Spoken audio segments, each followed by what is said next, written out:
Graças e paz, irmãos. Vamos abrir nossas Bíblias em Atos capítulo 11. Atos capítulo 11 é uma continuação da exposição bíblica que essa igreja tem feito no livro de Atos. Pela manhã o pastor Gregory pregou em Atos capítulo 10.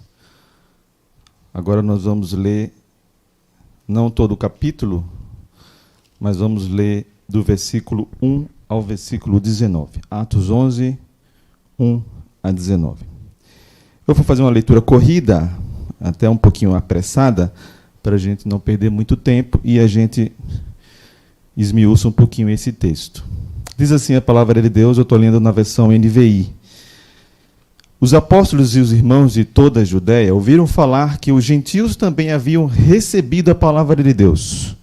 Assim, quando Pedro subiu a Jerusalém, os que eram do partido dos circuncisos o criticaram, dizendo: você entrou na casa de homens incircuncisos e comeu com eles. Pedro então começou a explicar-lhe exatamente como tudo havia acontecido. Eu estava na cidade de Jope e orando, caindo em êxtase, tive uma visão. Vi algo parecido com um grande lençol sendo baixado do céu, preso pelas quatro pontas, e que vinha até o lugar onde eu estava. Olhei para dentro dele e notei que havia ali quadrúpedes da terra, animais selvagens, répteis e aves do céu. Então ouvi uma voz que me dizia: levante-se, Pedro, mate e coma. E eu respondi: de modo nenhum, Senhor, nunca entrou em minha boca algo impuro ou imundo. A voz falou do céu uma segunda vez: não chame impuro ao que Deus purificou. Isso aconteceu 3 vezes e então tudo foi recolhido ao céu. Na mesma hora chegaram à casa em que eu estava hospedado 3 homens que me haviam sido enviados de Cesareia. O Espírito me disse que não hesitasse em ir com eles. Estes 6 irmãos também foram comigo e entramos na casa de um certo homem. Ele nos contou como um anjo que tinha aparecido em sua casa e dissera: mande buscar em Jope a Simão, chamado Pedro. Ele lhe trará uma mensagem por meio da qual serão salvos você e todos os da sua casa. Quando comecei a falar, o Espírito Santo desceu sobre eles como sobre nós no princípio. Então me lembrei do que o Senhor tinha dito: João batizou com água, mas vocês serão batizados com o Espírito Santo. Versículo 17. Se, pois, Deus lhes deu o mesmo dom que nos tinha dado quando cremos no Senhor Jesus Cristo, quem era eu para pensar em opor-me a Deus? Ouvindo isso, não apresentaram mais objeções e louvaram a Deus, dizendo: então Deus concedeu arrependimento para a vida, até mesmo aos gentios. Amém. Um dos maiores pregadores da igreja, João Calvino, que viveu mais ou menos no século XVI, talvez ele tenha sido um dos maiores expositores bíblicos que a igreja teve. Ele praticamente expôs todas as escrituras, lá na igreja de São Pedro, em Genebra, na Suíça. E ele começou a sua exposição bíblica exatamente neste livro, o livro de Atos. Em 5 anos, de 1549 a 1554, João Calvino expôs todo o livro de Atos em 89 sermões. Em 25 anos de vida ministerial em Genebra, ele expôs toda a Escritura. Quem sabe a gente chegar lá, né, pastor?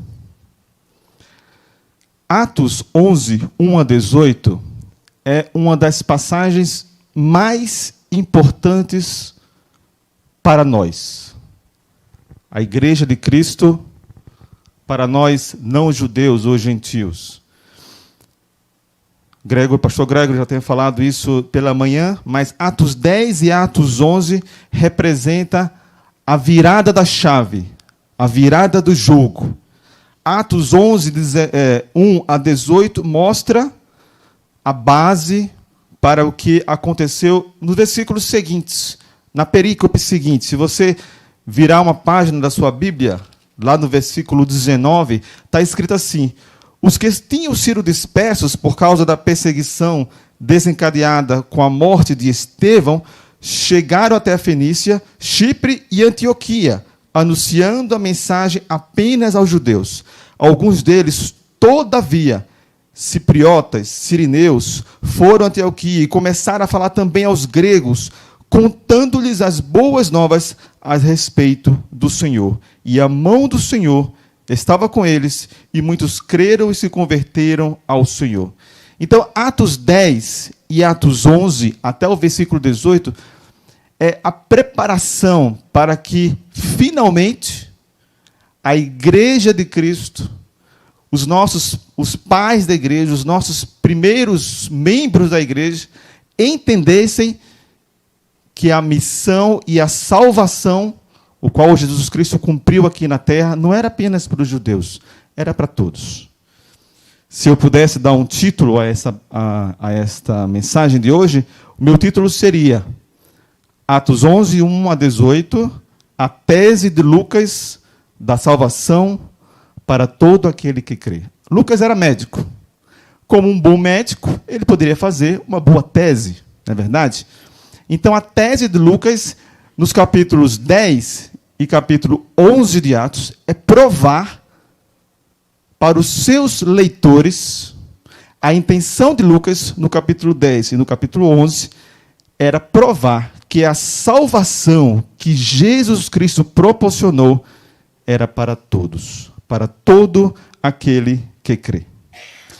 Mas para a gente entender um pouco melhor a importância do que está escrito aqui, e para a gente entender um pouco melhor por que de tanta confusão, por que fizeram tanta confusão quando Pedro, como o pastor Gregor pregou de manhã, foi até a casa de um centurião, de um gentio, para pregar, e aquelas pessoas foram convertidas a Cristo e foram batizadas? Por que houve tanto barulho no meio da igreja? Para a gente entender isso, a gente precisa voltar alguns anos, talvez alguns séculos atrás, e entender como os judeus viam a sua missão dada por Deus. Isaías capítulo 42, versículo 1, diz assim: eis que o meu servo, a quem sustenho, o meu escolhido, em quem a minha alma se agrada, pus sobre ele o meu espírito, e ele promulgará o direito para os gentios. Os nossos irmãos judeus não tinham entendido isso.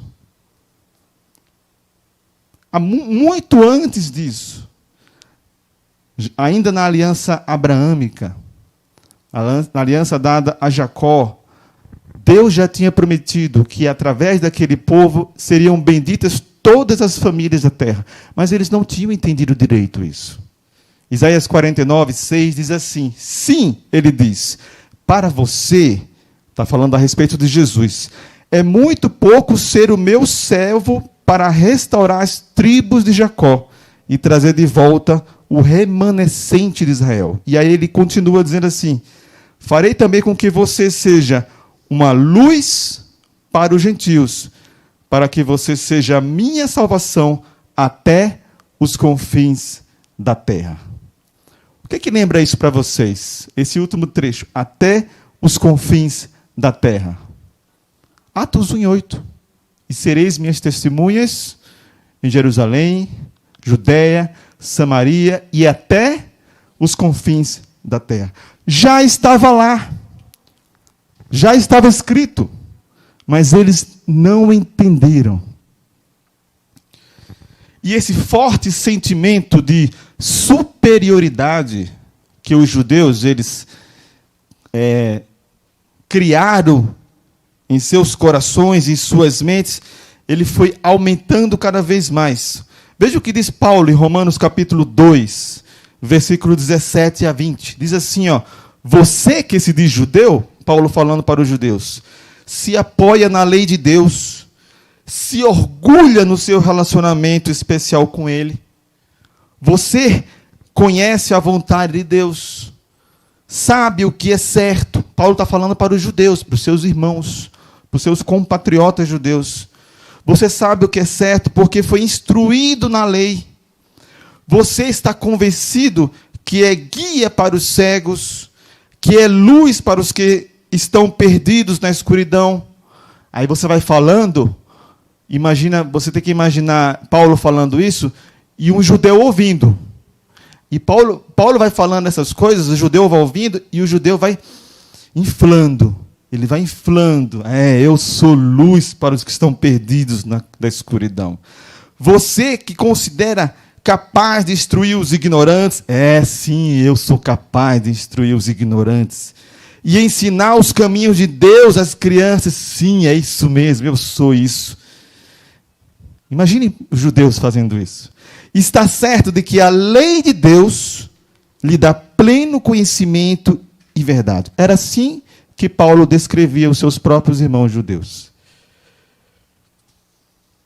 Gênesis capítulo 34, versículo 14, tem um versículo muito interessante que fala assim: não podemos fazer isso quando os filhos de Jacó, nós já estudamos essa passagem aqui, estavam tratando daquele problema que houve com a sua irmã Diná, que foi violada, e eles falaram assim: não podemos fazer isso, jamais entregaremos nossa irmã ao homem que não seja circuncidado. Seria uma vergonha para nós.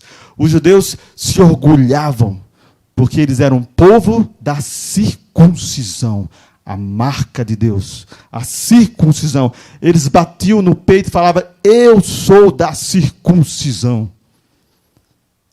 Vocês lembram da famosa passagem de Davi, quando Davi foi enfrentar o gigante Golias? 1 Samuel capítulo 17, versículos 26 e 36, está escrito assim: Davi perguntou aos soldados que estavam ali ao seu lado: o que receberá o homem que matar esse filisteu e salvar a honra de Israel? Olha o que Davi falou em seguida: quem é este filisteu incircunciso para desafiar os exércitos do Deus vivo? Hoje a gente faz isso no caráter de brincadeira, né? A gente está jogando bola, e aí, como crente não pode xingar e crente não pode falar palavrão, a gente fala: seu incircunciso. Não é verdade? Mas o incircunciso naquela época era um xingamento de verdade, não era de brincadeira. Versículo 36, de 1 Samuel 17, diz assim: teu servo, Davi falando, é capaz de matar tanto o leão quanto o urso. Esse filisteu incircunciso será como um deles, pois desafiou os exércitos do Deus vivo. Forte sentimento de superioridade. Era assim, e era assim que Pedro vivia. E esse sentimento, como se não bastasse, ele piorou cada vez mais, ainda mais, em um período que a Bíblia não registra, o período intertestamentário. Quando os gregos invadiram e desmantelaram o que existia ainda do povo judeu, e levaram muitos cativos, existiu um homem muito conhecido na história, Antíoco IV Epifânio, um grego, que queria impor aos judeus, ao pouquinho de judeus que ainda existia na terra, que adorava a Deus, que prestava sacrifícios a Deus, quando ele, revoltado, esse Antíoco IV Epifânio, com essa fé desses homens judeus, sacrificou um porco no altar. E todos nós sabemos, talvez alguns não saibam, que o porco sempre foi considerado para o judeu como um animal impuro. Um porco foi sacrificado no altar. Vocês não querem virarem gregos? Vocês não querem assimilar a cultura hermênica? Não querem adorar os nossos deuses? Então eu vou aprontar com vocês. Sacrificou um porco no altar, fezes no altar, obrigou aos judeus a adorarem aquele porco, queimou Torá. Forte sentimento de revolta surgiu entre os judeus. E surgiu a famosa revolta dos Macabeus, mais ou menos no último século antes de Cristo. Crescimento do sentimento de o nosso povo é o único que presta. Até hoje os judeus prezam, ou mais fortemente na época de Pedro, os judeus prezavam por 3 grandes pilares: a lei, os rituais cerimoniais e o templo. E os rituais cerimoniais, entenda-se, também a circuncisão. E para preservar a pureza, este povo resolveu se separar totalmente dos gentios. E para garantir a pureza desse povo, eles nem entravam na casa dos gentios e nem comiam com eles, para não ter risco de comer alimento impuro. Era assim que Pedro vivia. Era neste contexto que Pedro vivia. E nesse mesmo contexto que Pedro vivia, Pedro entrou na casa de um centurião. Pedro pregou com o centurião, para o centurião. Pedro comeu com o centurião e Pedro batizou gentios e o centurião. Então, meus irmãos, para a gente começar nosso sermão de hoje, eu dividi essa pregação em 3 partes, para os que quiserem anotar. A primeira parte, eu escrevi o seguinte: na primeira parte do texto, que vai do versículo 1 ao versículo 3, o que nós aprendemos em Atos 11? O que Lucas nos ensina em Atos 11? Eu escrevi assim: padrões morais particulares ou hesitações morais, entenda-se por isso, escrúpulos, são intensificados e ou supervalorizados pela falta de conhecimento das Escrituras. Eu vou repetir, ficou um pouco longo, né? Eu vou repetir. Padrões morais particulares. Essa palavrinha é importante. Ou hesitações morais são intensificados, crescem em importância, em valor, ou supervalorizados pela falta de conhecimento das Escrituras. Está no versículo 1 ao versículo 3. Do versículo 4 ao versículo 17, nós vamos estudar a seguinte lição. Eu escrevi aqui, para quem quiser anotar também. Os padrões morais particulares, esses mesmos padrões morais particulares, ou essas hesitações exacerbadas, eles podem ser desfeitos, quebrados, com o ensino e instrução em amor e paciente. É o que nós vamos aprender dos versículos 4 ao versículo 17. E por último, versículo 18 e 19, nós aprendemos que devemos nos render aos ensinamentos das Escrituras. Devemos nos render aos ensinamentos das Escrituras e adorar ao Senhor, mesmo que, por ora, não entendamos tudo plenamente. Então vamos tentar ver isso rapidamente, porque senão o pastor Neto vai ter uma conversa ali de gabinete mais tarde.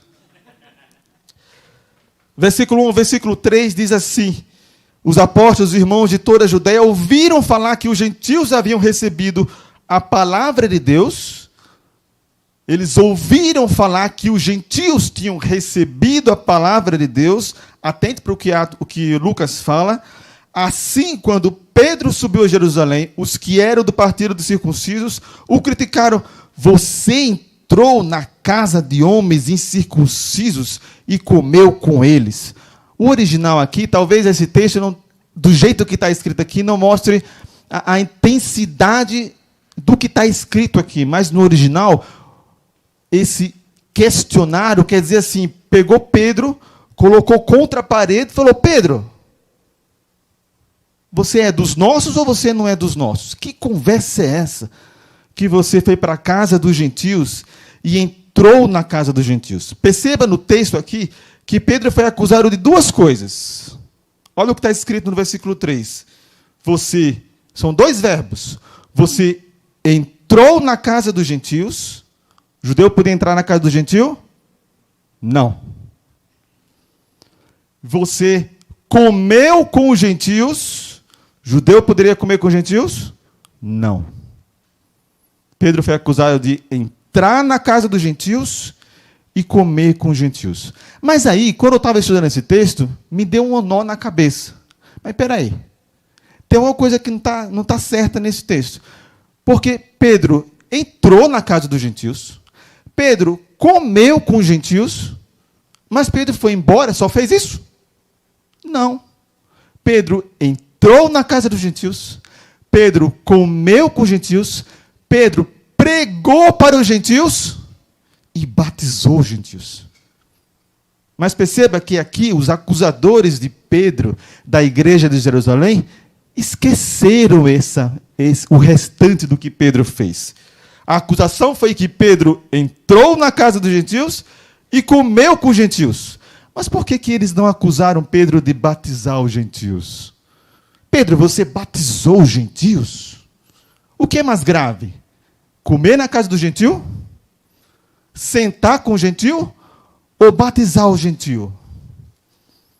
Se eu fosse um dos da circuncisão, como fala Lucas, eu ia dizer, Pedro, você entrou na casa do gentio, Pedro. Pelo amor de Deus, Pedro. Que vacilada.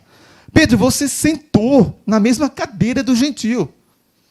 Se é que tinha cadeira na época, né? Você comeu com o gentio. Pedro, pelo amor de Deus, você batizou. Ai, meu Deus, eu não vou aguentar isso. Não foi assim que aconteceu. Sabe por quê? Porque os padrões morais particulares exacerbados cegam a nossa mente, cegam o nosso entendimento. E só conseguimos ver aquilo que queremos.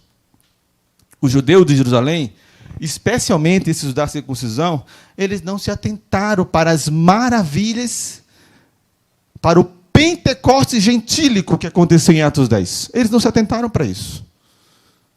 Eles só se atentaram para o fato de Pedro ter comido e sentado com os judeus. Ao contrário deles, Pedro sabia que o que estava acontecendo, ou o que tinha acontecido lá em Cesareia, na casa de Cornélio, foi muito parecido, se não igual ao que tinha acontecido em Atos 2, do Pentecostes. Quer ver? Vamos lá para versículo 15. Atos 11, 15 diz assim, ó: quando comecei a falar, o Espírito Santo desceu sobre eles, como sobre nós no princípio. O que Pedro está falando aqui? Ele está se remetendo a quê? Ele está se referindo a quê? Ao Pentecostes. Atos 2, que muitos de nós consideramos como um dos capítulos mais importantes de Atos. Quando Pedro presenciou tudo o que estava acontecendo na casa de Cornélio, ele lembrou, meu Deus, o que está acontecendo aqui é o mesmo que aconteceu conosco em Atos 2. Lucas capítulo 6, versículo 41 a 42, diz assim: por que você se preocupa com o cisco no olho do seu amigo? Muita gente conhece, eu acho que quase todos nós conhecemos esse texto. Enquanto há um tronco em seu próprio olho. Tronco, eu coloquei essa versão aqui, a versão NVT, tronco, porque é a versão mais fidedigna ao original. No original, refere-se a tronco, é exagerado mesmo o texto. Por que você se preocupa com um cisquinho no olho do seu irmão, enquanto no seu olho tem um tronco? Como pode dizer, amigo, deixe-me ajudá-la a tirar o cisco do seu olho, se não consegue ver o tronco que está no seu próprio olho? Hipócrita. Não sou eu que estou falando isso não, hein, pessoal? É Jesus que falou isso. Hipócrita. Eu não estou chamando vocês de hipócrita, tá? Primeiro, livre-se do tronco em seu olho. Então você verá o suficiente para tirar o cisco do olho do seu amigo. Os padrões morais particulares exacerbados cegam o nosso entendimento. Meus irmãos, não existe castas de crentes. Não existe crentes melhores e crentes piores. Não existe crentes mais santos ou menos santos. Não existe nada disso. Todos nós somos santos, separados, justificados, regenerados, redimidos por Jesus. Mas veja bem, quando a gente estuda um texto, e eu sempre gosto de falar isso, a gente tem que tirar as lições principais do texto e a gente tem que pegar as pequenas lições do texto. A palavra de Deus ela é rica. A palavra de Deus ela é inspirada. Os escritores foram movidos por Deus. Então, imagina que você está estudando Atos 11 como se estivesse comendo um belo sanduíche de queijo. No pão francês, novinho. Imagina, aquele sanduíche delicioso. Aí você dá aquela primeira mordida. Certo? A primeira mordida foi o que nós estudamos aqui. Padrões morais particulares são intensificados e supervalorizados pela falta de conhecimento das Escrituras. Só que quando a gente dá a primeira mordida, cai um pedaço de pão, caem as migalhinhas de queijo. E se a gente olhar atentamente para o texto, vocês vão ver que Lucas deixa cair várias migalhinhas de pão, migalhinhas de teologia, migalhinhas de doutrina. Olha o que está escrito no versículo 11 e versículo 2. Os judeus e os irmãos de toda a Judéia ouviram falar que os gentios haviam ouvido recebido a palavra de Deus. Assim, quando Pedro subiu a Jerusalém, eles receberam Pedro. Quando você lê esse texto, você tem a ideia, embora não esteja explícito no texto, mas está implícito no texto, que esses judeus estavam reunidos numa congregação, numa assembleia, como nós aqui estamos. Aí eu não consigo parar de pensar na vida dos desigrejados. Migalha de teologia.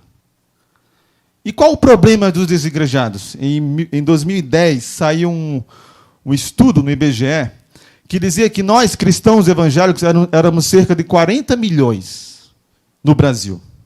Desses 40 milhões, cerca de 10%, 4 milhões, se denominavam como desigrejados.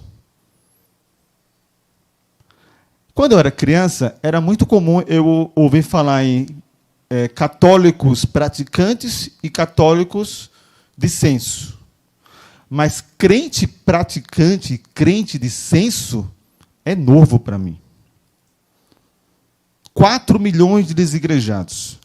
Qual é a razão desse movimento? Lucas nos ensina em Atos 11 que a igreja ela precisa se reunir para discutir os seus problemas e adorar a Deus. Está implícito no texto. Migalhas de teologia. E por que muitos estão saindo das igrejas? O que será que está acontecendo? Que movimento está acontecendo? Talvez nós tenhamos que fazer, todos nós aqui, uma meia-culpa e descobrir o que está acontecendo. Nós temos pastoreado os nossos irmãos? Temos cuidado como ovelhas dos nossos irmãos? Ou estamos ofendendo com os nossos próprios padrões morais individuais? Ah, não, esse irmão assiste televisão no domingo. É pecado. Domingo é o dia do Senhor. Não vou frequentar a casa desse irmão, desse incircunciso. Atos capítulo 20, versículo 28, diz assim: cuidem de vocês mesmos e de todo o rebanho sobre o qual o Espírito Santo os colocou como bispos. Isso é para os pastores que estão aqui. Para pastorear a igreja de Deus, que ele comprou com seu próprio sangue. Cristo comprou a igreja com seu próprio sangue e deu na mão do pastor Neto, pastor Wagner, pastor Gregory, pastor André. Mas ele falou assim, pastor André, eu comprei essa igreja com meu próprio sangue. Cuidado. Mas nós também não vamos escapar não, irmãos. Ovelhas também não vamos escapar. Colossenses 3:13. Tem para vocês também e para mim também tem. Está escrito assim, suportem-se uns aos outros. Esse suportar aí, não é aquele suportar que a gente conhece no bom nordestino. Ai, não suporto esse menino. Não é isso. Suportar, carregar no colo. Suportem-se uns aos outros e perdoem as queixas que tiveram uns contra os outros. Perdoe como o Senhor lhe perdoou. Colossenses 13:3. Estamos pastoreando nossos irmãos? Nós estamos mantendo um relacionamento discipulador com eles? 1 Timóteo 4:11 diz: ordene e ensine todas as coisas. Mas também, o outro lado da moeda também existe.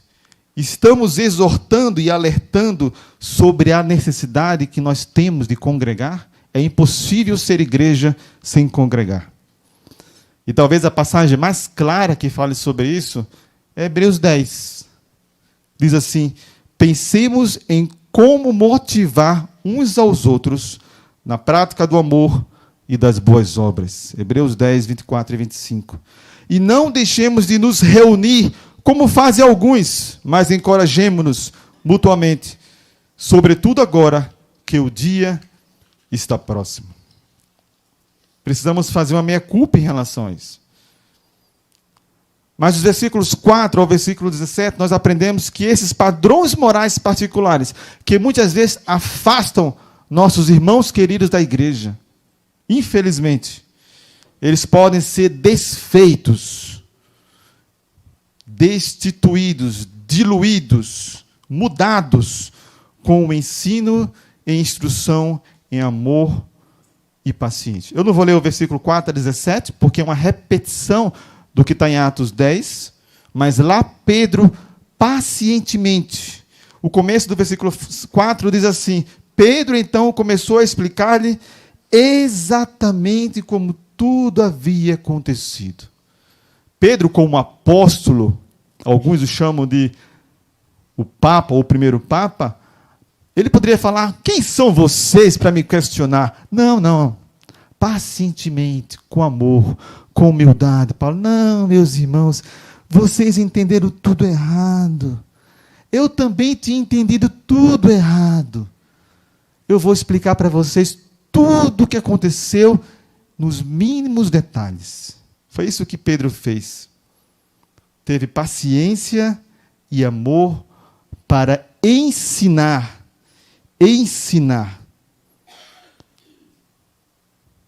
Mateus capítulo 28, versículos 19 a 20, diz assim: portanto, vão e façam discípulos de todas as nações. Todo mundo conhece esse texto. Vão e façam discípulos de todas as nações, batizando em nome do Pai, do Filho e do Espírito Santo. Mas o segundo versículo, o versículo seguinte, ele é tão importante quanto o primeiro. Ele fala assim: ensinando-os a obedecer a tudo o que eu lhes ordenei. Precisamos ensinar sã doutrina, ensinar teologia. Só assim nós vamos mitigar, nós vamos diminuir os nossos erros doutrinários, os nossos escrúpulos, que muitas vezes nos afastam de Deus e afastam os nossos irmãos de Deus, e evitarmos o engano.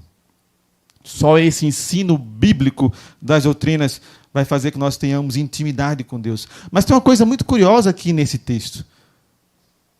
Repare aqui uma outra migalhinha de pão que caiu. Lucas, ele repetiu quase tudo que ele tinha escrito no capítulo 10. Vocês perceberam isso? Lucas conta tudo de novo. Bom, eu acho que Lucas não foi muito inteligente quando fez isso. Eu acho. Porque se eu fosse Lucas, se fosse no lugar de Lucas, eu teria escrito assim, ó. Faz de conta que eu sou Lucas. Eu teria escrito assim: Pedro, então, começou a explicar-lhe exatamente tudo como havia acontecido. Aí, entre parênteses, vide capítulo 10. Não é mais inteligente? Mas Lucas não fez isso. Lucas repetiu tudo de novo. E aí a gente aprende uma lição muito interessante na Bíblia. Atenção. Toda vez que vocês verem na Escritura uma repetição, é que o autor, na sua intencionalidade, movido pelo Espírito Santo, e a palavra inspirada por Deus, quer te chamar a atenção. E nas Escrituras, a repetição de um texto ou de um assunto tem pelo menos dois propósitos. Primeiro propósito: provar uma doutrina. Eu não vou ler, não vai dar tempo, mas Gênesis 24 é o exemplo clássico disso. Gênesis 24 é aquele texto que fala que Abraão mandou um servo, Abraão estava velho, ia morrer, mandou um servo ir até a casa dos seus parentes para procurar uma noiva para o seu filho. O texto ele é longo, tem mais de 60 versículos, mas o assunto e a história é muito simples. E quando você começa a ler, você vê que o texto é muito repetitivo. O texto é chato, é repetitivo. E saiu o servo de Abraão, e quando saiu o servo de Abraão, ele orou a Deus: Senhor, eu vou orar quando chegar lá perto, e vou pedir para alguém me dar água e dar água para meus camelos. Se acontecer isso, é que essa moça o Senhor mandou. Aí acontece tudo. Aí ele fala: aconteceu como eu tinha orado. Eu pedi para o Senhor que se chegasse uma menina aqui e botasse água para mim e para os meus camelos, essa seria a pessoa que Deus está escolhendo para o meu servo. Aí ele vai para a casa dessa menina, aí ele fala tudo de novo. Eu pedi a Deus e orei a Deus que viesse. Repetição, repetição. Por que será que Moisés estava repetindo ali aquele texto? Sempre, sempre repetindo. Porque ele tinha um objetivo específico. Sabe qual era o objetivo? Gênesis 24. Provar a doutrina da providência divina. É Deus que provê tudo. O Senhor, Ele é o dono do presente, do passado e do futuro. Por que você está preocupado com o futuro? Eu sou o dono da provisão. E aqui em Atos 10, em Atos 11, essa repetição também nos traz uma lição. Qual é essa lição?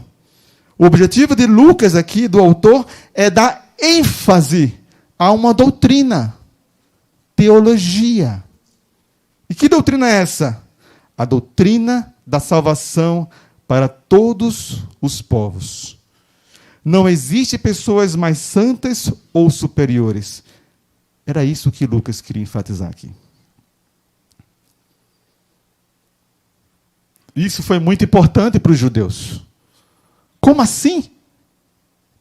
Para todos os povos? Como assim eu preciso tratar todas as pessoas igualmente? Como assim todos são puros? Se você deseja que as pessoas à sua volta sejam convertidas a Cristo, o que nós temos que fazer? Versículo 15 nos traz uma outra teologia, uma outra migalha. Eu acho que isso aqui foi um migalhão que caiu. Foi um pedação de queijo desse tamanho que Lucas deixou cair. Atos 11, 15, diz assim: quando comecei a falar. O que aconteceu quando Lucas começou a falar? O Espírito Santo desceu.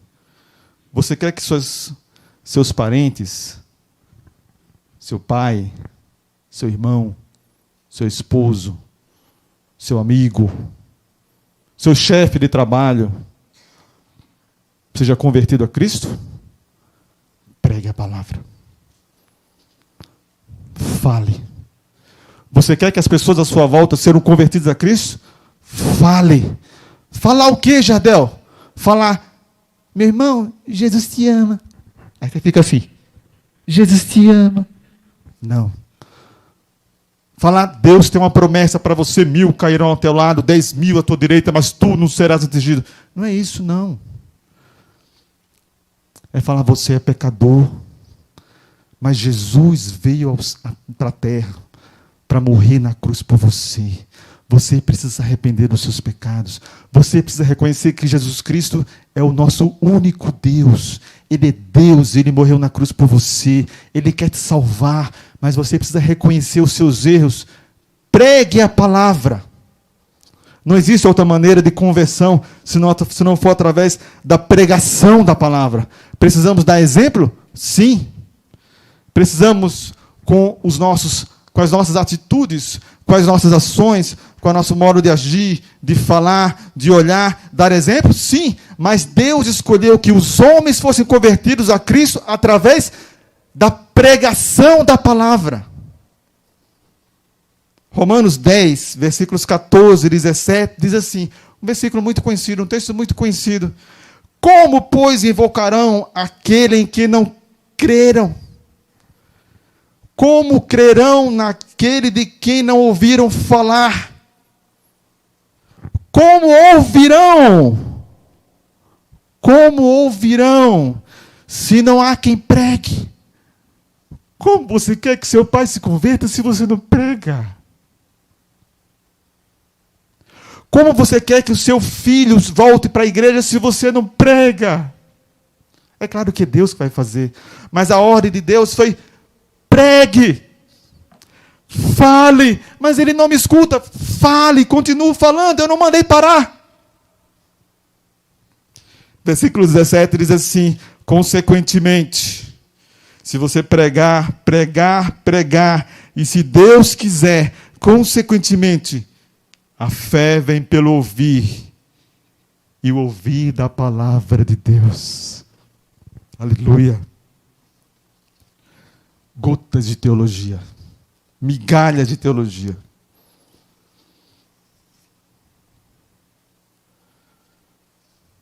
Versículo 16, vamos lá.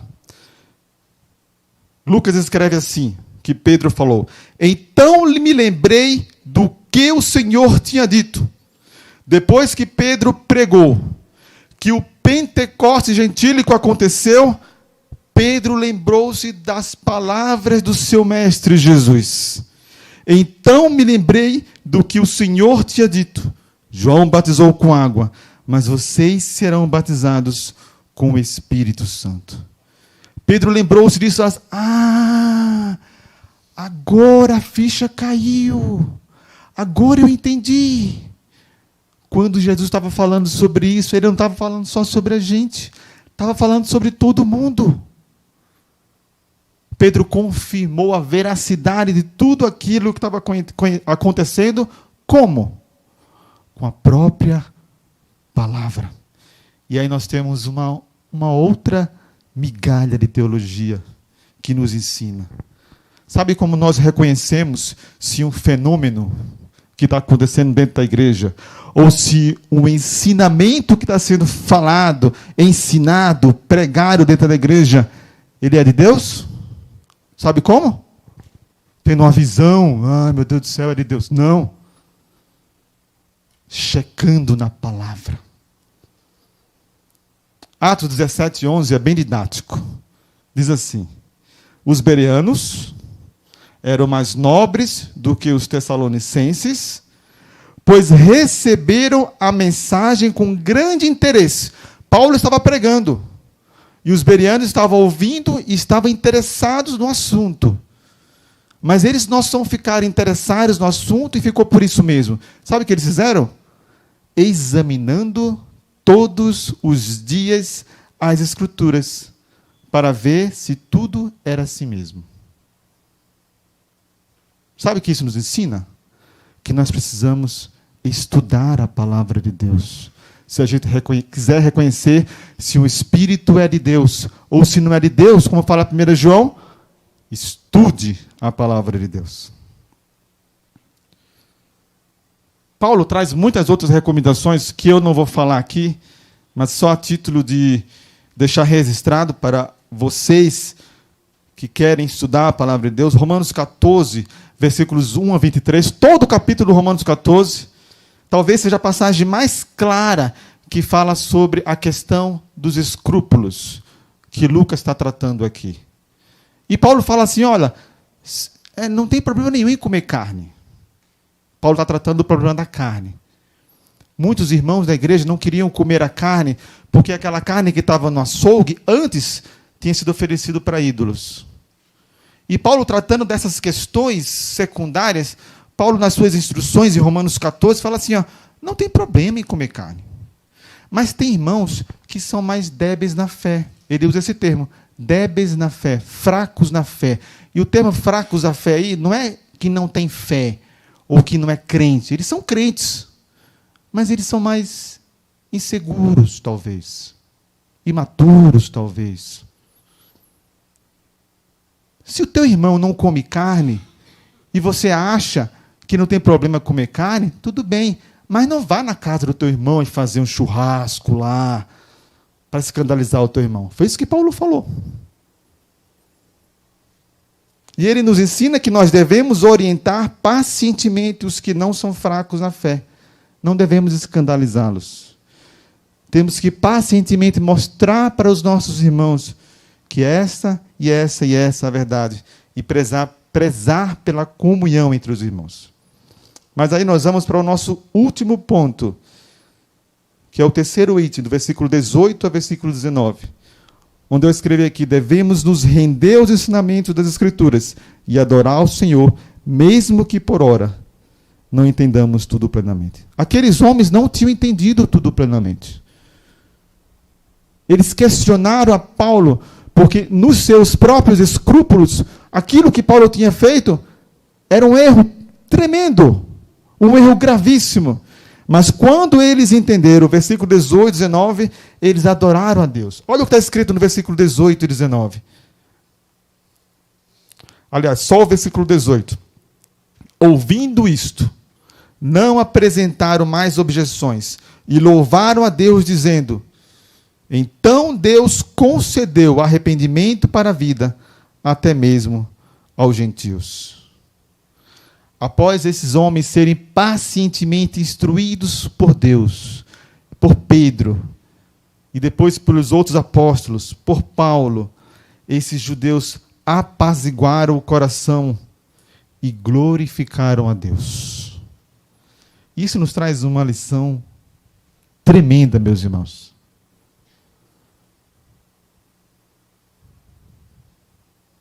Precisamos apaziguar os nossos corações.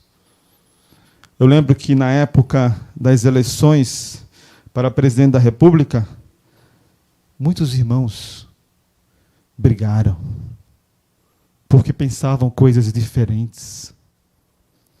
Muitas igrejas se dividiram, brigas sérias, problemas sérios, discussões em redes sociais. Olha o que diz Atos 11, versículo 17. Olha o que está escrito aí. Pedro falando: se, pois, Deus lhes deu o mesmo dom que nos tinha dado, quando cremos no Senhor Jesus Cristo, quem era eu para pensar em opor-me a Deus? Preste atenção na pergunta de Pedro. Quem era eu para me opor a Deus? Quem é você para se opor a Deus?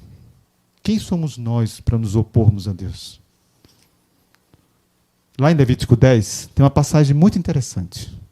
Versículos 1 a 3. Nadab e Abiú, filhos de Arão, iam prestar holocausto a Deus. Mas talvez não. Eles estavam com seus próprios pensamentos, suas próprias ideias. Talvez seus próprios escrúpulos. E olha o que está escrito no texto. Nadab e Abiú, Levítico 10, 1 a 3. Filhos de Arão, pegaram cada um o seu incensário, nos quais acenderam fogo, acrescentaram incenso e trouxeram fogo profano perante o Senhor, sem que tivessem sido autorizados. Versículo 2. Então saiu fogo da presença do Senhor e os consumiu, e morreram perante o Senhor. Moisés então disse a Arão: foi isso que o Senhor disse: aos que de mim se aproximam, santo me mostrarei. À vista de todo o povo, glorificado serei. Agora preste atenção no final desse texto. Arão, porém, ficou em silêncio. Isso me traz uma lição muito grande para o meu coração. Quando eu não estou entendendo como as coisas estão acontecendo, e às vezes eu quero impor os meus próprios pensamentos. E às vezes eu brigo com meu irmão por causa das minhas próprias ideias, dos meus próprios pensamentos. E eu brigo com Deus por causa dos meus próprios pensamentos. Mas Deus, não está certo isso. Lembra de Jonas? Não está certo isso, Deus. Eu sabia, Jonas. Deus, eu sabia, tu és muito misericordioso. Quando eu escuto essa passagem, quando eu leio essa passagem, eu não leio assim, eu leio assim, ó. É como se Jonas estivesse falando assim: eu sabia que tu és mole demais, Deus. Tu és coração de mãe. Né? O pessoal não fala assim? Tem coração de mãe, sempre cabe mais um. Eu sabia. Ele se revoltou contra Deus. Escrúpulos. Mas a palavra de Deus nos ensina que quando isso acontece, precisamos nos calar, como se calou Arão. Precisamos apaziguar o nosso coração diante dos ensinamentos das Escrituras, mesmo que não entendamos completamente. Mas por quê? Por que Deus me escolheu e não escolheu o meu esposo? Na escola bíblica dominical, onde eu costumo ajudar, uma irmã querida, chegou para mim e falou assim: mas por que, irmão Jadeu, por que Deus me escolheu e não escolheu meu esposo? Apazigue o seu coração.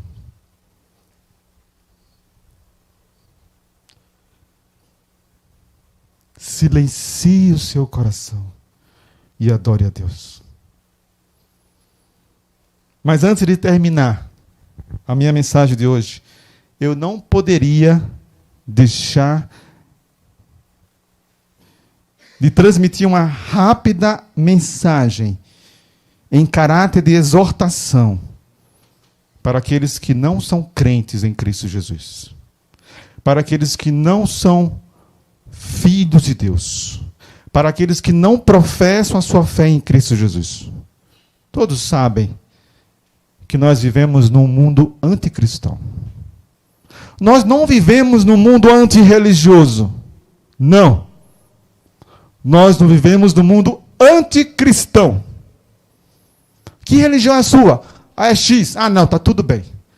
E você? Ah, não, eu sou crente. Ah, não. Aí tá ruim. O mundo anticristão. Há alguns dias, nas aberturas das Olimpíadas, todos viram uma imagem, uma cena pictórica da Santa Ceia, ou a Última Ceia, montada por drag queens. E eu não poderia deixar de falar sobre isso. Aí eu me lembro de um texto que está lá em 1 João, e aí eu quero que vocês abram suas Bíblias, todos vocês, por favor, abram suas Bíblias. Eu estou acabando. 1 João capítulo 5. 1 João capítulo 5, versículos 9 ao versículo 11.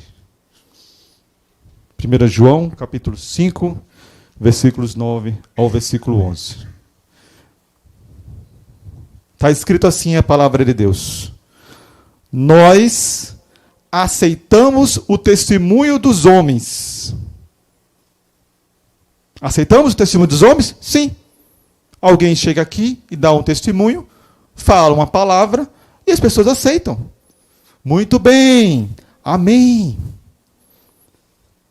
Mas olha o que fala o resto do texto. Mas o testemunho de Deus tem mais valor. O que João está querendo dizer aqui, ó, se nós aceitamos o testemunho dos homens, imagine o testemunho de Deus. E ele continua: pois é o testemunho de Deus que ele dá acerca do seu Filho. E aí João continua o seu raciocínio e fala assim, ó: quem crê no Filho de Deus tem em si mesmo esse testemunho.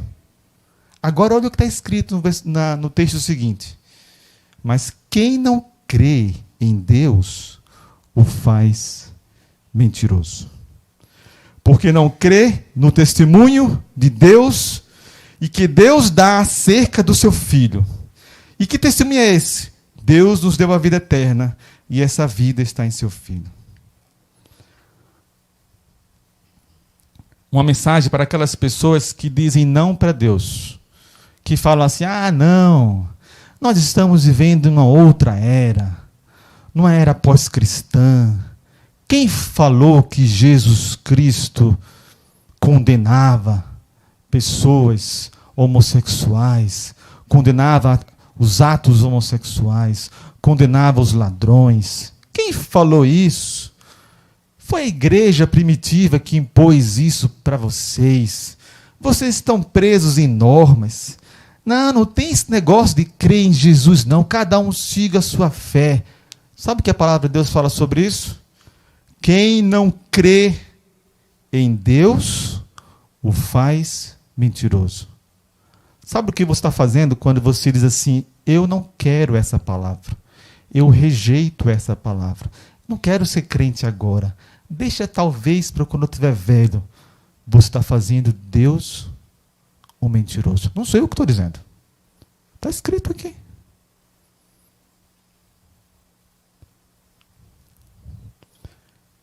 E o que é chamar Deus de mentiroso? O que é? Uma imensa blasfêmia. Um ato de rebeldia contra Deus. Jesus falou em Mateus 10:28, não tenham medo dos que matam o corpo, mas não podem matar a alma. Antes tenham medo daquele que pode destruir tanto a alma como o corpo no inferno. Ele está falando de quem aqui? Do diabo? Não, o diabo não pode nada. Está falando de Deus.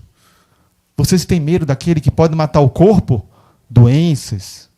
Vocês não deviam ter medo disso. Vocês deviam ter medo de mim, do meu Pai, que posso matar tanto o corpo e a alma e mandar para o inferno. E muitas pessoas por aí estão chamando Deus de mentiroso. Sabe o que essas pessoas fizeram quando apresentaram aquelas imagens pictóricas ali da Santa Ceia? Chamaram Deus de mentiroso. Blasfemaram contra Deus. Não sabe que o próprio Deus, ele pode mandar tanto o corpo quanto a alma para o inferno. Hebreus 10:31 diz, terrível coisa é cair nas mãos do Deus vivo. Eu não queria estar na pele de vocês. Terrível coisa é cair nas mãos do Deus vivo. Quem tem ouvidos, ouça. Para terminar, todos vocês, ou talvez a maioria de vocês, conhecem um homem de Deus, um pastor de Deus, que viveu no século XVIII, John Newton. Um homem que traficava escravos da África para a América. E um dia ele se converteu a Deus. Ele foi convertido, transformado, justificado, regenerado. E ele falou as seguintes palavras. Preste atenção agora, pessoal. Irmãos, preste atenção. Que eu vou falar agora. Ele falou as seguintes palavras. Em coração contrito diante de Deus. Eu não sou o que devo ser. Diante de Deus, ele orou assim. Eu não sou o que devo ser. Eu não sou o que quero ser. Sim, eu sou tão pecador. Meus pensamentos são tão impuros. Como o Senhor pode amar um homem assim? Eu não sou o que devo ser. Eu não sou o que quero ser. O que eu quero fazer eu não faço, mas o que eu não quero eu não faço, Senhor. Mas ele continuou dizendo, eu não sou o que um dia eu serei. Mas eu não sou o que um dia eu fui. Porque pela graça de Deus, eu sou o que sou. Você pode falar isso hoje? Como está o seu coração hoje? Você tem habilidade para falar isso hoje? Eu não sou o que sou. Eu tenho muito, Senhor, para aprender com o Senhor. Eu não sou o que eu quero ser. Eu não sou o que um dia eu serei. Mas eu não sou o que era antes. E pela graça de Deus, eu sou o que sou. Pai, muito obrigado pela tua palavra, que fere o nosso coração, que machuca, que nos confronta. Tua santa palavra, nós não somos dignos de pronunciá-la, mas o Senhor é tão misericordioso que nos deu essa missão. E quem somos nós para fazermos essa missão de qualquer jeito? Obrigado, porque hoje eu não sou o que eu era, mas eu sei que eu ainda não sou o que eu preciso ser. E eu sei também que eu ainda não sou o que um dia eu serei. Mas o que eu sei, Senhor, é que mesmo com todos os meus defeitos, com as minhas incapacidades, pela graça de Deus, eu sou o que sou. Amém.